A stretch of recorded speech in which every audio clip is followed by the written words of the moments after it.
Hi, everybody. Welcome to Fresh Outlook, the show where we're talking about what you're talking about. I'm your host, Taryn Brill, but just call me TWB. On today's show, we'll begin with one word, sequester. $85 million of spending cuts have gone into effect. So now what? We'll change gears after that and then tackle the latest on the BP oil spill in the Gulf. BP finally went on trial this week after the explosion almost 3 years ago. Can you believe it? Almost 3 years ago. So the question is, will justice be served?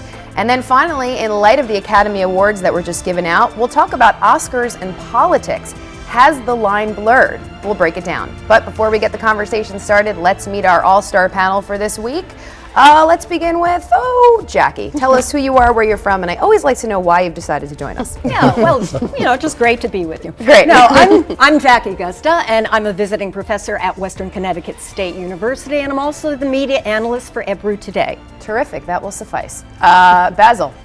Basil Smikle. I am a political strategist and policy consultant with my own firm, Basil Smikle Associates, and an adjunct professor at the School of International Public Affairs at Columbia University.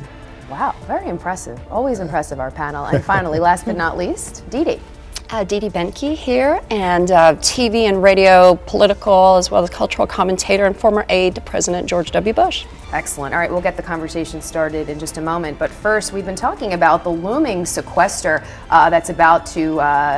that was supposed to kick in, and it did last night, after that proverbial fiscal cliff that we almost went over in December. So now we've gone over a new cliff. Take a look. President Barack Obama is sounding the warning about the impending federal budget sequester. The sequester will weaken America's economic recovery.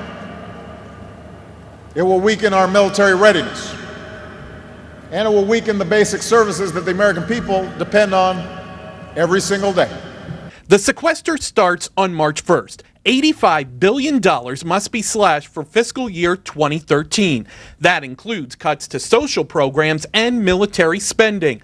Non-military government agencies must reduce their budgets by 8.2%. Defense branches need to cut 9.4%.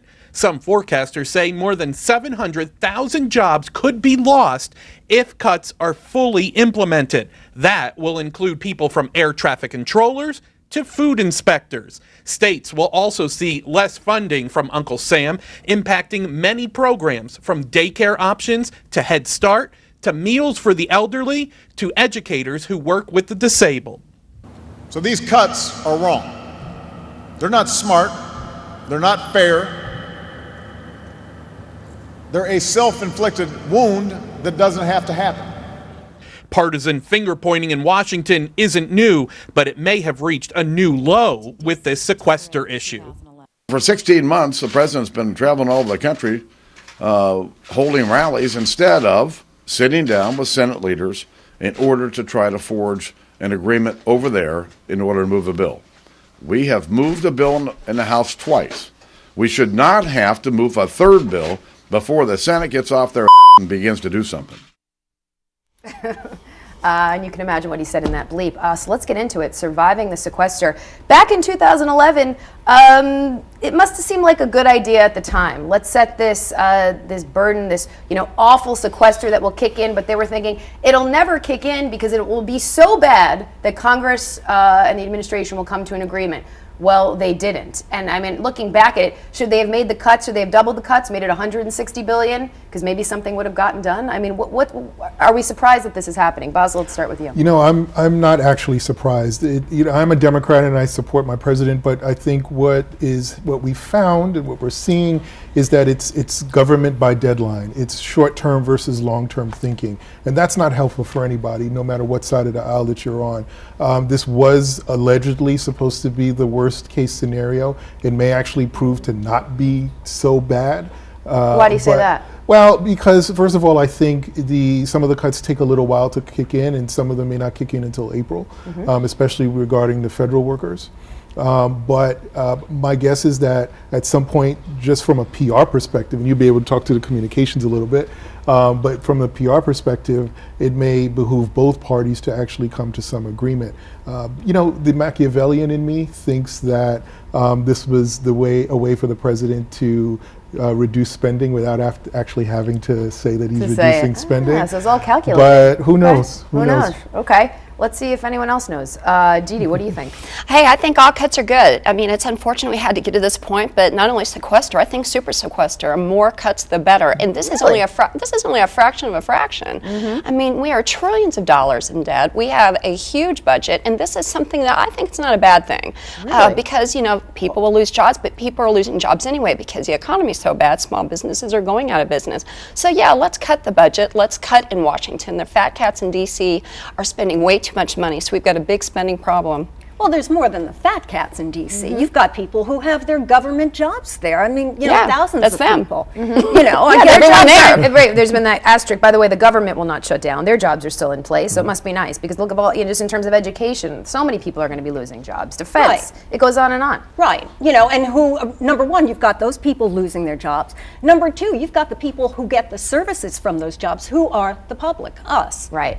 So we will be losing too. I'm not quite sure if cutting across the board makes sense. Some people are saying, though, this again is a good thing because we needed the defense cuts because there's just so much stuff there that we shouldn't be spending on. So they're saying there is a silver lining. Well, we need to start cutting somewhere. I mean, obviously we had a problem. It's unfortunate that Republicans and Democrats could not come together to make it work a little bit better.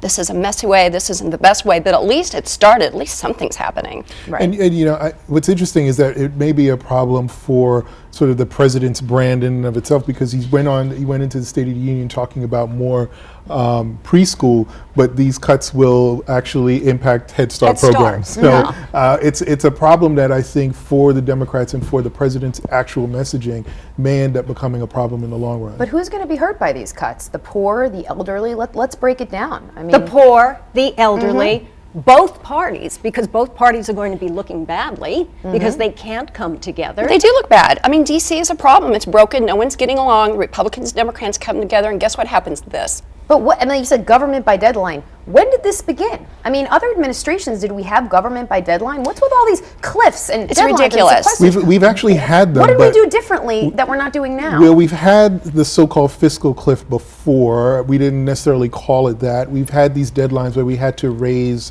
our debt limit. We've had that before, but We've they've never been had handled. them every quarter. It's like comes around every quarter, right? They've been handled, and they've been handled pretty much without incident. But I think this was a way, and you know, if depending on whether or not you believe Bob Woodward, was this the president's idea, was it Congress's idea? But this was an opportunity for someone to be able to take the blame or the credit at the end of the day and say, I avoided the fiscal cliff, or those folks let it happen. The problem is that we're all, I think, just getting really tired of this sort of no vision government. I think that's a point because, you know, it's already been called a burnout, the sequester burnout, in that the public is like, okay, you know, it happened at midnight last night, the sky isn't falling, you know, what's going to happen this week? I can't keep track of these cliffs. It's like everywhere you look, there's a cliff we're about to go over. I mean, just in terms of one state in particular, I mean, the headlines, how New York will be affected. Talk about education sees almost a $43 million cut in New York, 590 teachers losing their jobs. We're also talking about child care programs, senior citizens, public housing, and Hurricane Sandy aid. Up to 100,000 workers are going to lose their jobs. I mean, how can Washington let this happen? You hear Boehner say, no, you know, no more, just spending cuts. We will not increase any more taxes. I mean, so what happens? This is what happens? This is better than increasing taxes? All these people's livelihoods, all these workers affected. I mean, I think it's unacceptable. Well, it's interesting. I'm angry. Well, it's interesting I'm that angry. you say it that way. It's interesting that you say it that way because the mayor Mayor Bloomberg of New York City was in Washington talking about this and saying that this was going to be a problem for his city, and then the president blasted him and said, well, the mayor, as I guess as talking about him being a billionaire, won't feel the cuts, but there are other people that will. And you know, the reality is cities are having problems, states are having huge budget problems, so everyone's going to feel this pain. Right. Final thoughts. I mean, Jackie, what do you think when the president said that, you know, people are calling this an apocalypse, Armageddon? He just calls it dumb. Final thought? Tax the rich. Tax the rich, okay? Dee Dee, I don't think you agree with that. No, I do not agree. And it doesn't matter. You can that. tax all the rich, and we still have got a problem. It's the entitlements and it's the spending. We have got to cut spending, and this is only a fraction of it. So we need to cut down even more. So you don't think you agree with Boehner? No more tax increases? Not at right all? now. I mean, we're already taxing everyone to death. I mean, all the middle class being taxed as well. So we need to make sure and cut even across the richest the board. of the rich that have lawyers and accountants with all these loopholes. You don't think we should close loopholes and deductions for I don't have people? a problem with closing the loopholes. I really don't. don't. And What do you say? I don't have a problem closing loopholes, Okay. actually. I don't think that's a bad thing. I think there are too many loopholes. However, as far as taxes, we are taxing everyone to death. And that's not just the rich. The middle class are getting taxed now, too, quite a bit. And small businesses are going out of business. They can't survive. So what we got to do is cut the fat in D.C. We've got to cut spending. All right, Basil, final word. I'll just say, on the tax issue, the biggest concern for me is this payroll tax, Yeah. and the fact that you even have middle class That workers affects that are everybody. paying, Exactly. and that to me is the hugest problem. Middle class. And supporting the middle class is a great talking point, but no one's actually been able to find a way to support the middle class families. All right, you need to run for office. I'm supporting that. It's starting at 3 o'clock when the show's over. Right, We need right. you until then. All right, guys. Excellent outlooks. Coming up, we have to take a break. Coming up on Fresh Outlook, BP is back in the headlines as the BP oil spill trial begins. That's next. Stay with us.